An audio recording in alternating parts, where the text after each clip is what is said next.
In the world's biggest democratic exercise, India has announced that it will vote in national elections from the 19th of April, with the polls to be held over several weeks. The Hindu nationalist and incumbent Prime Minister Narendra Modi is strongly favoured to win a third term. It's the world's largest democracy, in which 198 million people are eligible to cast ballots. Here's the Chief Election Commissioner making the announcement. We'll do it in 7 phases, as was done last time. 7 phases. Phase 1 will start from 20th March notification, 5 days from now. Our South Asia correspondent Samira Hussain is in New Delhi, where the announcement was made. I asked her how long it would take before we got the results. This is the world's most populous country, and there are 198 million eligible voters in this 2024 election. So actually, it doesn't happen over one day. It happens over several weeks. For this particular election, they've decided it's going to happen in 7 phases, and in total, it will be about 6 weeks before we get the results. Now, the last day for polling in a few states, what they do is they divide the country into 7 different areas, and different areas vote all at once. And in terms of when we get the results, the big results day for everyone will be the 4th of June. So it does take a long time to get the pulse of the people in this country. But I wanted to know, what are people thinking about when it comes to this election, and what are some of the issues that really stand out? Have a listen. I'm going to vote for Modi and the BJP because no one stands out as a possible candidate from the opposition. The Modi government has not fulfilled any of their promises.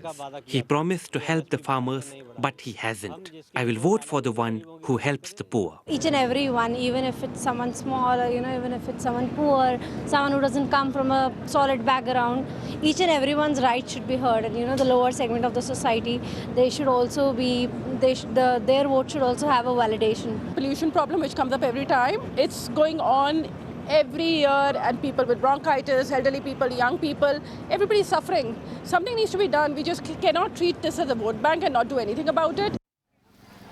And Samira, we know that Prime Minister Modi is hoping for a third term. Tell us a little bit about the state of the opposition and what kind of chances they have to go up against him.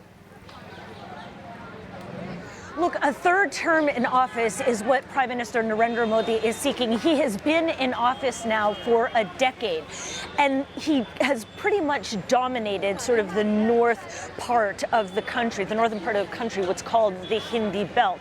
It's been a difficult road for the main opposition party, the Congress party.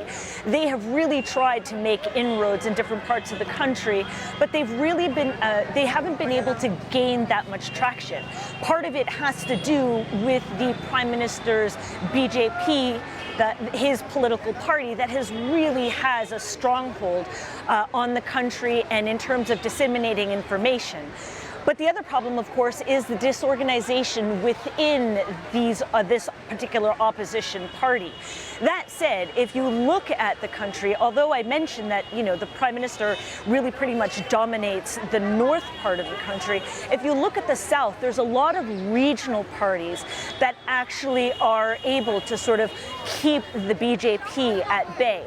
So what we're going to see in these upcoming elections is certainly a push by the government to try and make inroads into the southern parts of the country. So it's really going to be an interesting election to watch. And look, we're talking about the world's most populous country, clearly evidenced by the number of people around me now. And I think this is certainly an election that only people in the country are going to be watching, but it's certainly one that countries around the world will be keeping an eye on as well.